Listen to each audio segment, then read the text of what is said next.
Pati po itlog na ipinangsasangkap sa ilang patok na panghimagas pagpasko, tumaas na rin ang presyo. Tinutukan po yan ni Bernadette Reyes.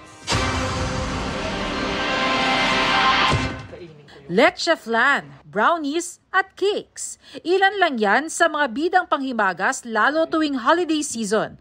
Pero baka tabangan na ang ilan dyan dahil ang sangkap nitong itlog na naglalaro sa mahigit 6 na piso hanggang 8 pesos and 50 centavos kada piraso dati, nagmahal na rin ngayon.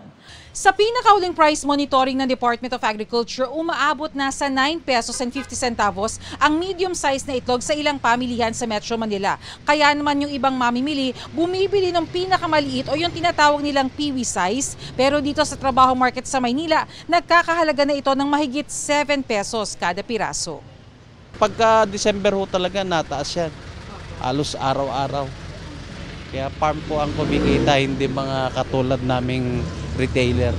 Ngayon pa lang ang ilang nagtitinda ng panghimagas nagbabalak ng magtaas. Dahil dyan, posible magmahal ang ilang panghimagas pagsapit ang Disyembre. December 1, magtataas na po kami sa aming leche plan. Yung 60 pesos maging 70 pesos na. Pag hindi namin tataasan yung presyo namin, hindi wala kami kikitain. Sa leche plan, di ba, egg yolk lang yung ginagamit namin. Yung white po, nagagamit po namin sa Braso de Mercedes, sa Yema Cake.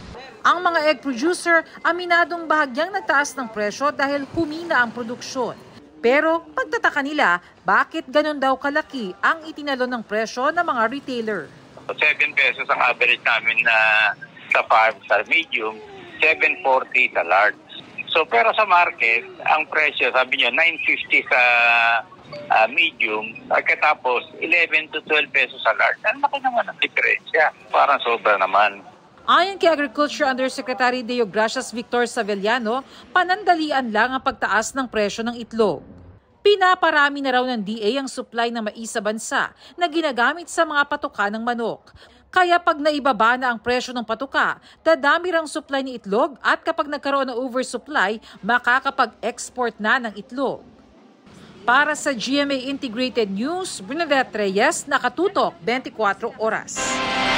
Mga kapuso, kasama nyo kami 24 oras. Mag-subscribe sa GMA Integrated News sa YouTube. Sa mga kapuso abroad, bisitahin ang GMA Pinoy TV at www.gmanews.tv.